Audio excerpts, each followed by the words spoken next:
My daughter sold my late wife's jewelry without telling me, and she was in such a hurry to cash it in that she never noticed the one ring taped inside the lining of the box, the ring that held a key to $30 million she never knew existed. When I finally found it, alone, in a motel room with a broken lamp and a mattress that sagged in the middle, I understood exactly why my wife had hidden it there. And I understood exactly what my daughter had just done to herself. Before I go any further, tell me in the comments where you're watching from tonight. And if you've ever had family try to erase you the moment someone you loved was gone, hit that like button right now, because this story is for you. My name is Walter Hensley. I am 64 years old, and 3 weeks ago I buried the only woman I ever loved, and discovered in the same breath that my own daughter had already started selling pieces of her. The funeral reception was held in the back room of Margaret's flagship boutique on Larkspur Avenue, the very first store she ever opened, the one with her name still etched in gold script above the door. It felt right at the time. Margaret had built an empire out of that little storefront, a name that grew from a single glass display case into 14 boutiques across the country, a brand that appeared in magazines I never bothered to read because I already knew the woman behind it better than any journalist ever could. I sat in a folding chair near the back of the room, my hands folded in my lap, watching people I barely recognized sip champagne and speak in hushed, admiring tones about my wife's genius. Nobody asked how I was holding up, nobody needed to. To most of them, I wasn't Margaret Hensley's husband. I was the quiet old man who used to putter around in the workshop behind the store, the one who fixed broken clasps and repaired loose stones, the help who happened to share her last name. My daughter Claire stood near the front window in a black dress that probably cost more than my monthly pension, laughing softly with 2 women from the appraisal house she'd already called before the flowers. On her mother's casket had even wilted. My son, Nathaniel, was on his phone near the register, speaking in the clipped, important tone he used whenever he wanted people to think he was closing a deal, though I later learned he was arguing with a creditor about a car payment. Claire's husband, Preston, was going table to table refilling glasses like he owned the place, which in his mind he already did. Nathaniel's wife, Sylvia, drifted through the boutique running her fingers along the glass cases the way a buyer walks a house she's about to make an offer on. Margaret had been sick for 8 months. Pancreatic cancer, caught late, moving fast. I was the one who sat with her every single night in that hospital room, who held the little battery-operated fan up to her face when the chemo made her burn from the inside out, who learned to braid her thinning hair because she said my clumsy hands were gentler than the nurses. Claire visited twice. Nathaniel sent flowers. I don't say that with bitterness, not anymore, not after everything that happened. I say it because it matters to what comes next, because the children who couldn't be bothered to sit with their dying mother were the same children who, within 72 hours of her funeral, were already dividing up everything she'd built as if it were spoils from a war they'd fought and won. 2 days after the funeral, the family lawyer, a stiff, careful man named Harmon, gathered us in the small conference room above the Larkspur Avenue boutique for the reading of the will. Claire and Nathaniel sat across the table from me, their spouses hovering behind their chairs. I sat alone at the end, still wearing the same navy suit I'd worn to the burial because I hadn't thought to buy another. Harmon cleared his throat and began reading through the legal language, and it didn't take long to understand the shape of things. The Hensley and Wren Jewelry Company, all 14 boutiques, the inventory, the trademark, the staff, the brand itself, all of it was to be split evenly between Claire and Nathaniel, 50-50.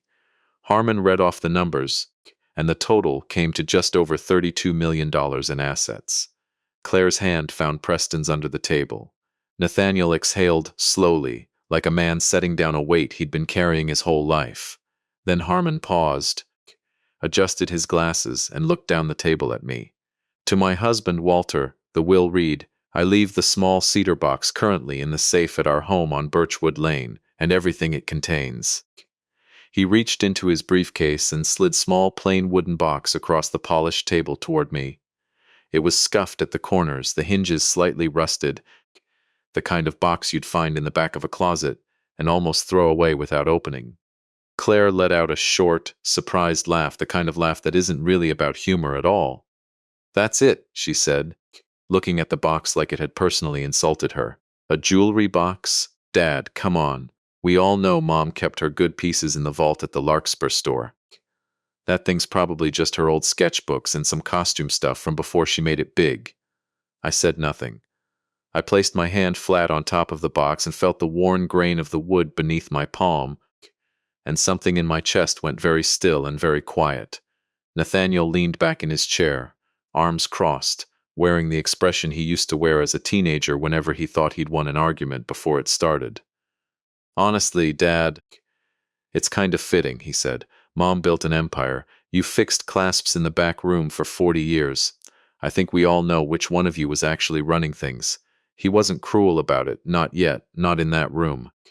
He said it the way you'd state an obvious fact, the weather, the time of day, the natural order of the world, and that, somehow, cut deeper than if he'd shouted it."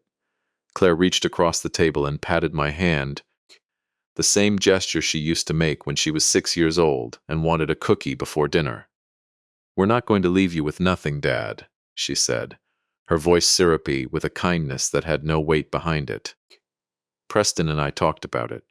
We'll set you up with a monthly allowance, $800, more than enough for a nice little apartment somewhere. But we are going to need the house on Birchwood. Preston's already found a broker. The market's hot right now, and honestly, that house is worth so much more than what you and Mom could ever get living in it. We want to list it by the end of the month." I looked at my daughter, searching her face for some trace of the little girl who used to fall asleep in my workshop chair, curled up on a stack of velvet display cloths while I worked late into the night polishing settings under a single desk lamp. I didn't find her. I found a stranger wearing my daughter's face, doing arithmetic on my grief. I picked up the cedar box, tucked it under my arm, and stood from the table without a word.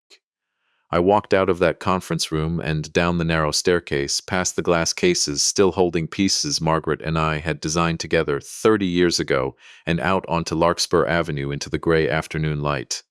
Behind me, I heard Claire say something to Nathaniel, and I heard them both laugh, quiet and easy, the laugh of people who believe the hard part is already over. I thought I would have at least a week before the ground shifted beneath me again. I was wrong. 2 days later, I was in the greenhouse, behind the Birchwood house, the small glass room Margaret had built me as an anniversary gift 20 years earlier. So I'd have somewhere quiet to think between pieces, when Claire and Preston let themselves in through the side gate.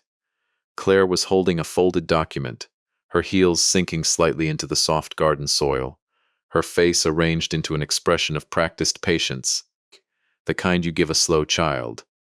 "We changed our minds about the timeline," she said, handing me the paper before I could even set down the trowel in my hand. It was an eviction notice. 30 days, the legal minimum, though she made it clear in the very next breath that 30 days was a courtesy, not an expectation. The market moves fast, Dad. Staging companies want the house empty. It would honestly be easier for everyone if you were out by the weekend. Preston leaned against the greenhouse doorframe, arms folded, watching me the way a man watches a vending machine that's taking too long to drop his snack. "Think of it as a fresh start, Walter," he said. "We'll wire your first allowance once you hand over the keys." I didn't argue.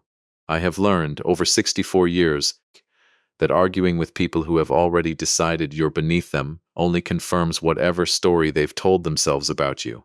I walked past them, up the stairs, and packed one suitcase.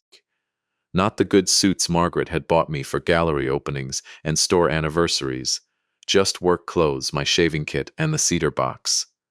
I carried it all down the same staircase I'd carried Margaret up on our wedding night, 41 years earlier, and I walked out the front door without looking back.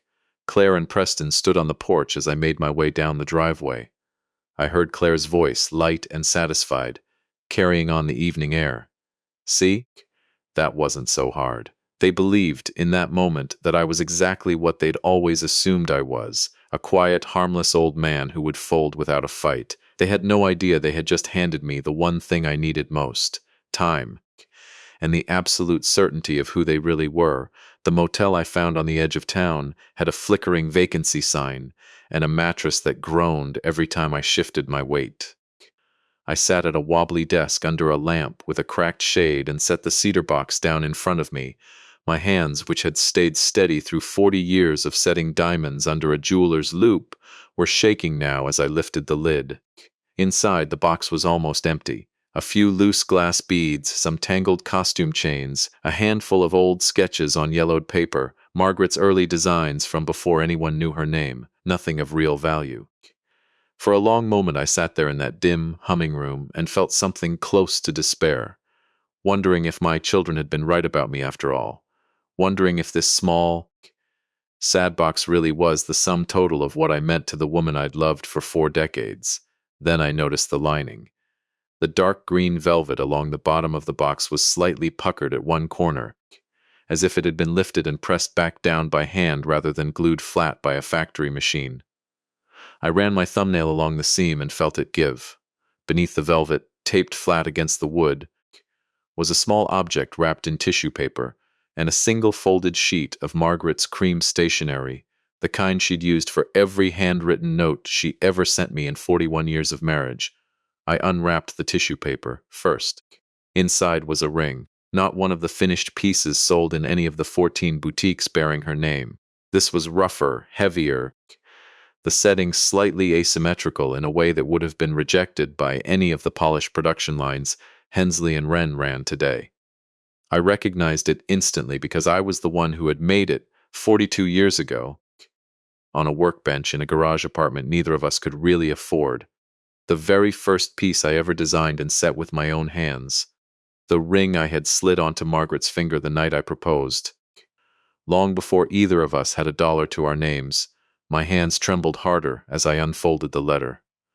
Margaret's handwriting filled the page, elegant and sure, even though I knew, from the slight tremor in some of the letters, that she must have written it near the end, when her hands had already begun to fail her. Walter, if you are reading this, it means the box reached you the way I intended, and it means Claire never thought to look twice at what she assumed was worthless.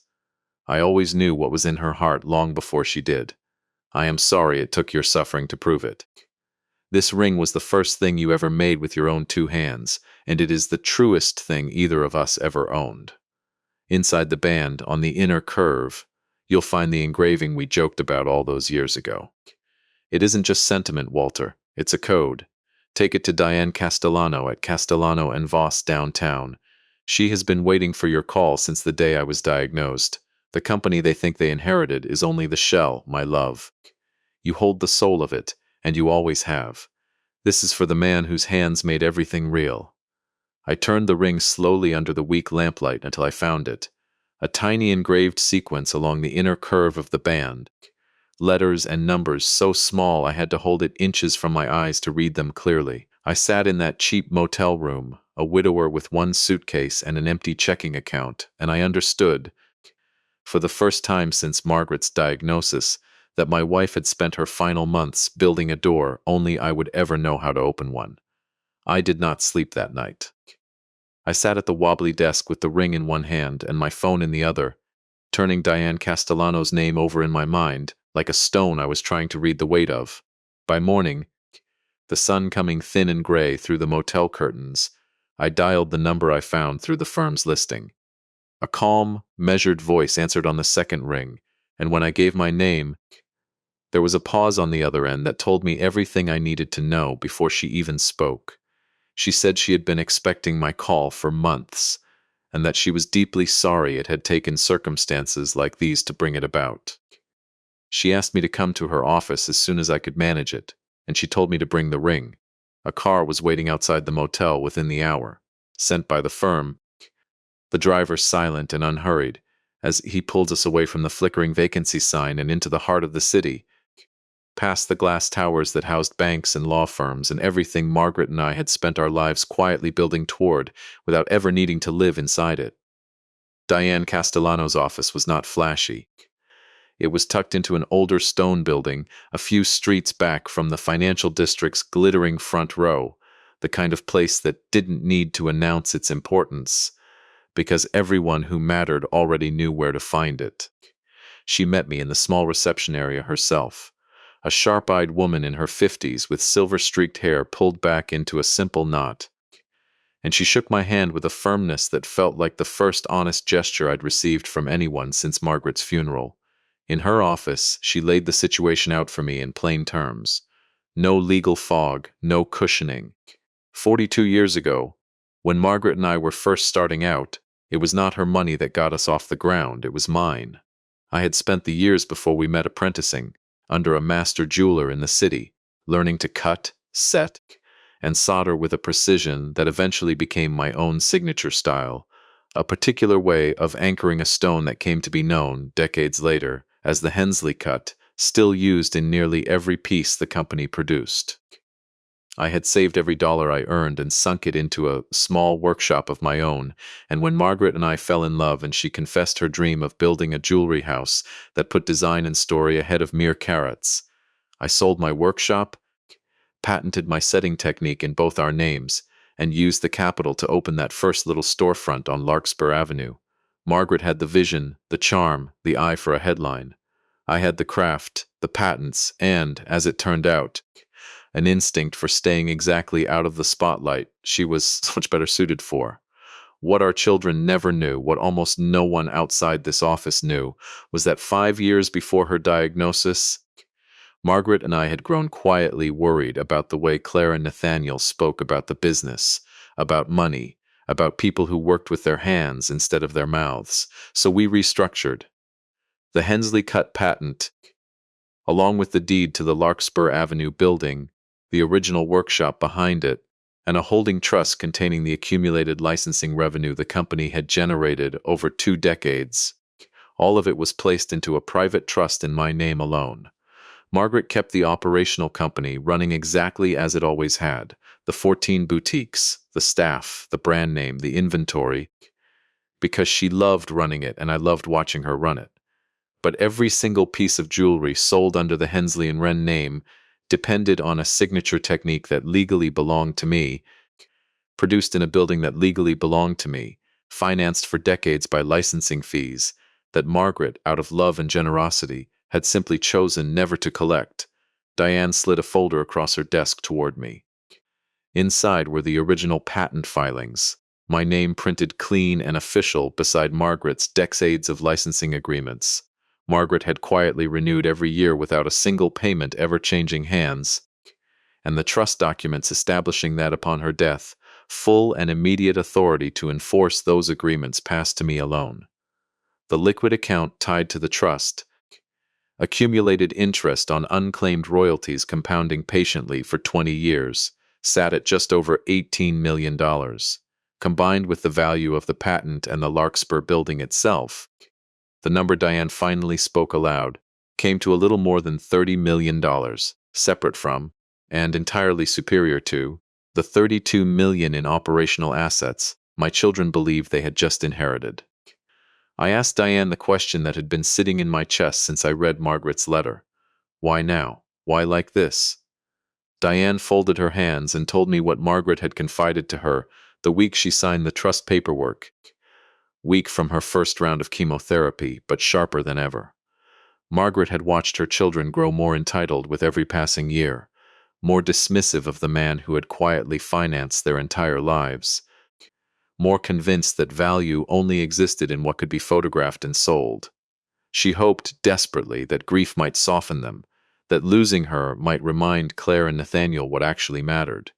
She built the cedar box as a test, a door only a grieving, respectful child would think to open with care rather than dismiss at a glance. If Claire had simply asked me what was inside, instead of assuming it was worthless, if either of my children had shown me an ounce of the patience they showed their appraisers and their brokers, I would have opened the trust freely and folded them into it myself. Margaret had never wanted a war. She had only wanted to know, before she went, whether her children would choose kindness or convenience when no one was forcing their hand. They had already answered her question in less than 72 hours. And now, sitting in Diane's office with the $18 million figure still hanging in the air, I understood exactly what my own answer needed to be. I asked Diane not to strike immediately. I did not want a courtroom battle that would drag on for years while Claire and Nathaniel hired litigators to argue that Margaret hadn't been of sound mind, or that the trust had been coerced, or any of the dozen desperate claims wealthy, cornered people make when they realize the ground beneath them was never really theirs. I wanted them to walk further out onto the ice themselves before it cracked. Diane, it turned out, agreed completely, and she had already begun drafting exactly the kind of quiet, bureaucratic-looking notice that people in a hurry tend to overlook. While Diane's office prepared the paperwork, I went back to the cedar box waiting for me at the motel and studied it more closely than I had the night before, running my fingers along every seam, every corner. Margaret, it turned out, had left more than one thing behind for me to find. Tucked into a second hidden fold in the lining, beneath where the ring had been taped, was a small brass key, old and slightly tarnished, with a tag attached reading only Larkspur, Workbench 3. I recognized it instantly.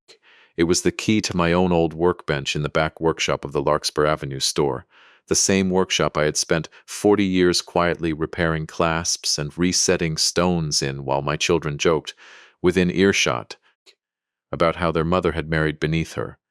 I asked the driver to take me there that same afternoon. The Larkspur boutique was closed for a private inventory audit. A sign in the front window explaining the delay in tasteful cursive script, though I already suspected the real reason had far less to do with inventory, and far more to do with Claire quietly liquidating pieces from the estate before probate fully closed. I let myself in through the alley door with my own set of keys nobody had thought to ask me to return, and made my way to the small back workshop that still smelled, faintly, of flux and polishing rouge even after weeks of disuse. Workbench 3 was mine. It had been mine since the store first opened, the third bench from the door, closest to the north-facing window where the light was best for stonework. I unlocked the drawer beneath it with the brass key and found, beneath a false bottom, I myself had built into that drawer decades earlier for exactly this kind of purpose, a leather ledger. Margaret's handwriting again, this time in careful, business-like entries stretching back nearly 20 years. It was a full accounting of every unpaid licensing fee the operational company had technically owed the patent trust, year by year, itemized down to the dollar, initialed by Margaret at the close of every fiscal year as a formal, deliberate forgiveness of debt. 20 years of generosity documented in her own hand, evidence not only of the trust's legitimacy but of exactly how much patience and love had gone into protecting Claire and Nathaniel from a truth Margaret had hoped they would never need to face. It was in that same workshop, 3 days later, that the first crack in my children's confidence appeared without any help from me at all. I had returned quietly to collect a few more of my old tools when I overheard Claire's voice through the thin wall separating the workshop from the small back office, sharp and tight with a stress I hadn't heard in her since she was a teenager caught in a lie. She was on the phone with an appraiser named Mr. Doyle, a man who ran a private estate liquidation service, 2 towns over, arranging for a rush appraisal and sale of, in her words, the rest of Mom's personal jewelry, the stuff that isn't already tagged for the store inventory. I stood very still on the other side of that wall and listened as my daughter arranged to sell off pieces of her mother's life within a single week of the funeral. All of it, she said, needing to move fast because Preston's business partners were, in her hushed and hurried tone, getting impatient about some investment they'd apparently already promised him money from. I did not confront her. I let her finish the call, gather her coat, and leave through the front of the store without ever knowing I had been 10 feet away the entire time. Instead, I called Diane Castellano and told her what I'd heard. Diane was quiet for a long moment before she said something I would carry with me through everything that followed. She said that grief reveals character faster than almost anything else in this life, and that my daughter, in her hurry to convert her mother's memory into cash, had just handed us proof of exactly the kind of desperation that makes people careless. 2 days after that, Claire and Preston met Mr. Doyle at a small private showroom downtown, and, according to the itemized receipt Diane's investigator later obtained, sold off nearly the entirety of what remained of Margaret's personal jewelry collection. 63 individual pieces, some of them one-of-a-kind prototypes Margaret had kept for herself over the decades, rather than putting into production, for a total of $412,000, a fraction of what those pieces were actually worth to anyone who understood what they represented. Claire never once thought to ask whether any of it belonged legally to me. She never thought to check whether the small cedar box she'd dismissed so quickly might have held something she'd overlooked, because in her mind, I had never been the kind of man capable of hiding anything worth finding. She was in such a hurry that day, Doyle's assistant later confirmed under Diane's careful questioning, that she barely gave the smaller pieces a second glance, sweeping most of the collection into a single-lined case without individually inspecting the lining of each box the way a careful appraiser would have. She had, in effect, sold her mother's legacy at a discount to cover her husband's gambling debts, and in her haste, she had missed the one piece that would end up costing her everything. Word came to me a week later, through David Alcott, the Larkspur store's longtime operations manager, a man who had worked beside Margaret for nearly 15 years, and who had quietly reached out to me the day after the funeral, unsettled by how quickly Claire and Nathaniel had begun making changes without consulting anyone who actually understood how the business ran. David told me, in a hushed phone call from a parking lot 2 blocks from the store, so no one would overhear him, that Claire and Nathaniel had scheduled an emergency press event for the following month, a glossy relaunch of Hensley and Wren under their joint leadership, complete with a new tagline about honoring their mother's legacy while modernizing her vision for a new generation. David said Nathaniel had already ordered new signage for all 14 boutiques, stripping Margaret's original founding story from the website in favor of language that made it sound as though the siblings themselves had built the company from nothing. I thanked David for his loyalty and told him only that changes were coming, changes he would understand soon enough, and that I hoped he would stay exactly where he was until then. He promised he would. That same week, I discovered, in the coldest and most practical way possible, exactly how far Nathaniel was willing to go. I had gone to the bank to check the balance of my modest personal savings account, the small joint account Margaret and I had used for groceries and gas and greenhouse supplies for 41 years, only to find my card declined at the counter. The teller, apologetic but unable to explain further, told me the account had been flagged and restricted, pending an internal estate review. I called the bank's customer line from a payphone outside and learned, through a series of increasingly uncomfortable automated prompts, that Nathaniel, listed as co-executor of Margaret's smaller personal accounts, had submitted paperwork freezing every account still bearing both our names, citing, in the bank's careful legal language, pending clarification of estate distribution. My own son had frozen the grocery money, not out of any real financial necessity, since he and Claire were already dividing $32 million between them, but because I understood standing there at that payphone with the wind cutting through my coat. He wanted me hungry enough, humiliated enough, to call him and beg for the $800 allowance he and Claire had dangled in front of me like a leash.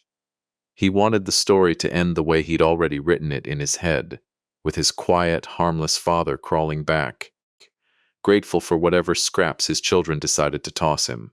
I did not call him. I walked back to the small apartment Diane's firm had quietly arranged for me near the financial district, sat down at the kitchen table, and opened the leather ledger from Workbench 3 one more time. I read through 20 years of Margaret's careful, deliberate forgiveness, and I understood, with a clarity that settled into my chest like something solid finally locking into place, that the season of forgiveness in this family was over. My children had spent their whole lives being protected from the consequences of their own choices by a woman who loved them more than they had ever bothered to notice. That woman was gone now, and the man they had underestimated for 40 years was done being quiet. The notice of default arrived at the Larkspur boutique on a quiet Tuesday morning, delivered by courier under the plain, unremarkable letterhead of a holding entity called Meridian Trust Holdings.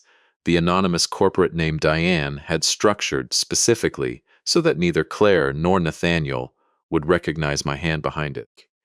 It demanded immediate payment of $420,000 in retroactive licensing fees for continued use of the Hensley cut patent, along with formal notice that the lease on the Larkspur Avenue building itself, the building neither of my children realized they didn't actually own, was now considered delinquent and subject to termination within 30 days absent payment in full.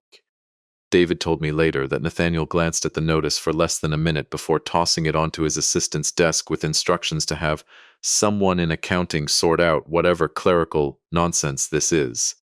He was, at that moment, far too consumed with a much larger and much more dangerous piece of business. Nathaniel had gone to 3 separate private lenders that same week, seeking a personal line of credit against the Larkspur building's estimated value, $11 million, to fund an aggressive expansion he'd been quietly planning without ever consulting Claire.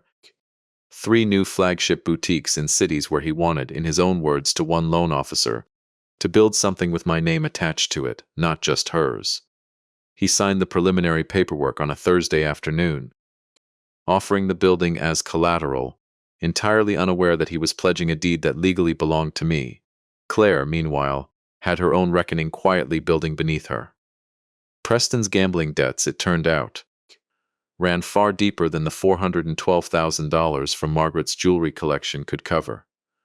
Diane's investigator, working discreetly through public filings, uncovered that Preston owed just under $900,000 to a private lending group with a reputation for aggressive collection practices, and that Claire, panicked and desperate to protect the marriage and the image she'd built around it, had begun quietly siphoning funds directly from the Larkspur store's daily operating account, small amounts at first, a few $1,000s here and there disguised as inventory adjustments, then larger transfers as Preston's creditors grew impatient.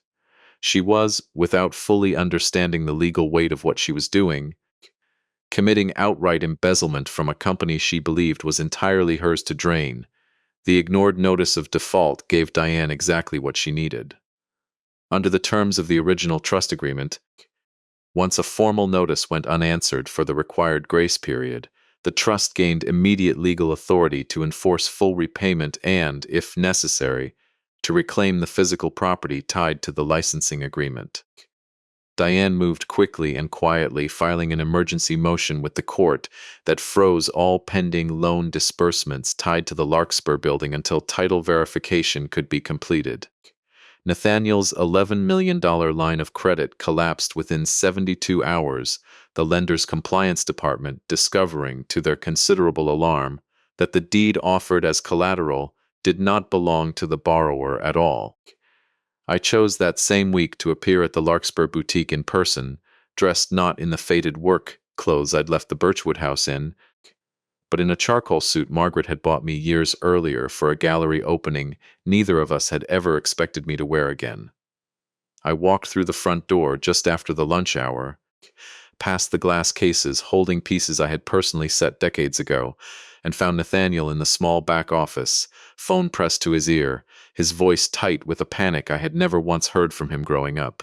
He looked up, saw me, and for a moment his face did something I hadn't seen since he was a boy caught somewhere he wasn't supposed to be. A flicker of something almost like fear before his features hardened back into practiced irritation. "Dad, this really isn't a good time," he said, covering the phone's receiver with his palm. "We've got some banking issues to sort out." "I know," I said. "I'm the banking issue."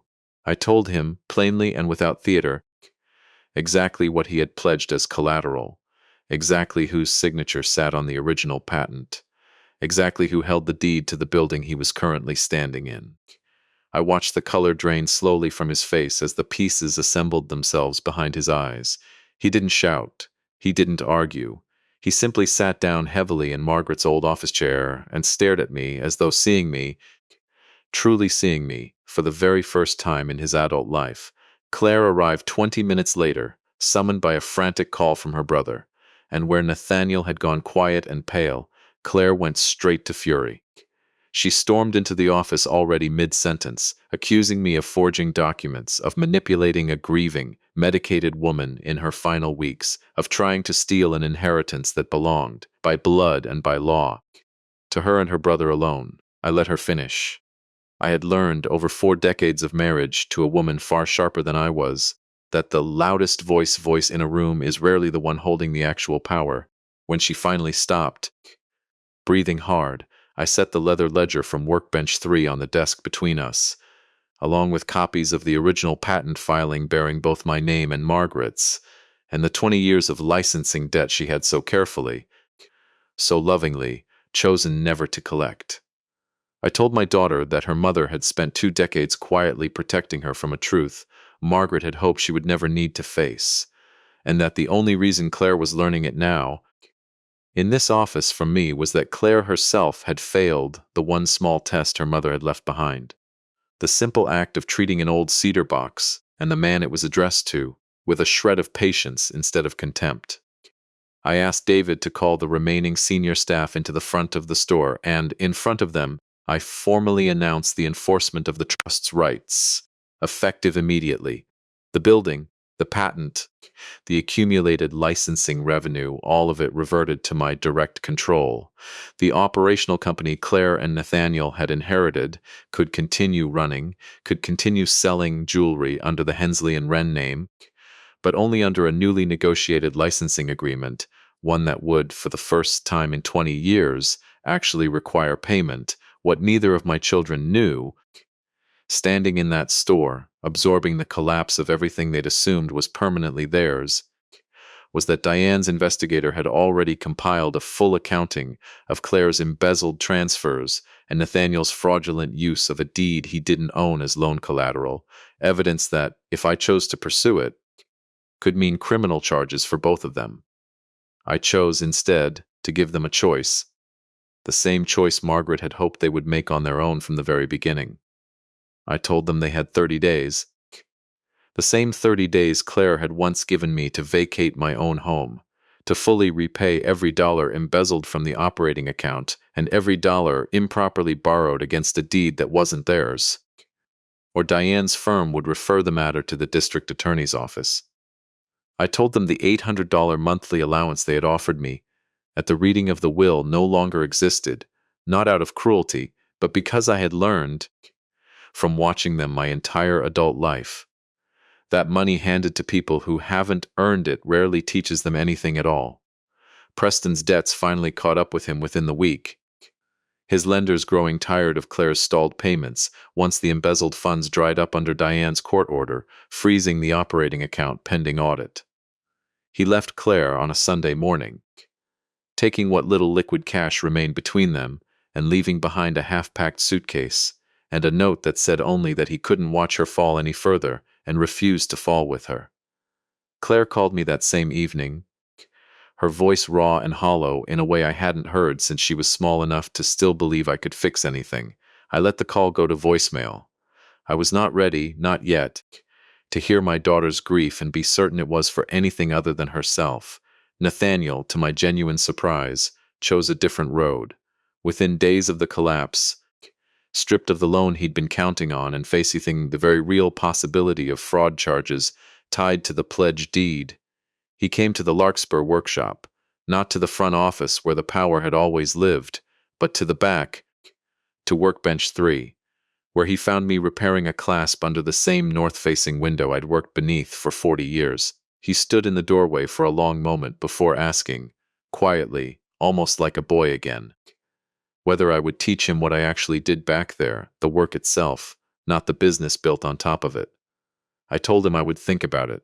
He came back the next day anyway, and sat on an overturned crate near the bench, watching in silence as I worked. He came back the day after that, and the day after that he brought his own set of cheap tools from a hardware store and asked, without any performance in his voice at all, whether I would show him how to set a single small stone correctly. I did not forgive him that week, or the week after. Trust, I had learned from watching my own wife forgive our children silently, for 20 years, is not something you hand over because someone finally shows up. It is something rebuilt slowly, one repeated unglamorous action at a time, the same way Margaret had built an entire company one honest year of forgiven debt at a time.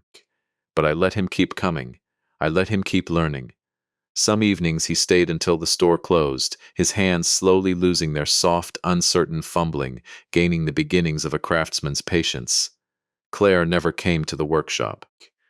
She called twice more over the following month, each time asking, in a voice that grew more desperate and less proud with every attempt, whether I would reconsider the allowance, whether I understood how hard things had become for her. Alone now, with Preston gone and her share of the operating company worth a fraction of what she'd once believed it to be. I finally agreed to meet her, not at the store, but at the small iron gate outside the Birchwood house which I had, by then formally reclaimed through the trust's authority over the property. She stood on the other side of that gate in clothes I didn't recognize, plain and inexpensive in a way I had never once seen my daughter wear. She asked me, her voice cracking, whether I could find it in myself to help her the way I once would have without a second thought. I told her, as gently and as honestly as I could manage, that I loved her, that I would always love her, but that love and rescue are not the same thing, and that her mother had spent 20 years quietly rescuing her from consequences she was never given the chance to learn from. I told her that if she wanted a place in what our family still had left, that place existed, but it would have to be earned back the same slow, unglamorous way her brother was earning it, one honest hour at a time, standing at a workbench instead of standing behind a counter waiting for someone else's money to arrive. I did not open the gate that day, but I did not turn my back on her either. I told her the door wasn't locked forever. It simply wasn't going to open on her timeline anymore. 6 months later, the Larkspur boutique reopened under a new licensing agreement, one that finally required the operational company to pay its fair share for the craft that had built it. Nathaniel, working under my direct supervision at Workbench 3, had grown steady enough with a soldering iron that I let him finish the repair work on 3 pieces from an anniversary collection himself, his hands. For the first time in his life, actually earning the last name stitched into the gold script above the door.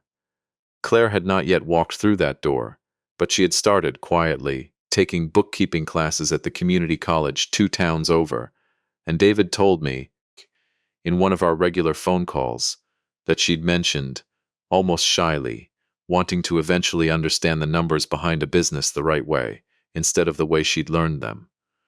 I kept the cedar box on the workbench beside me now, the ring back inside it, resting on the same worn velvet lining that had once hidden it so well.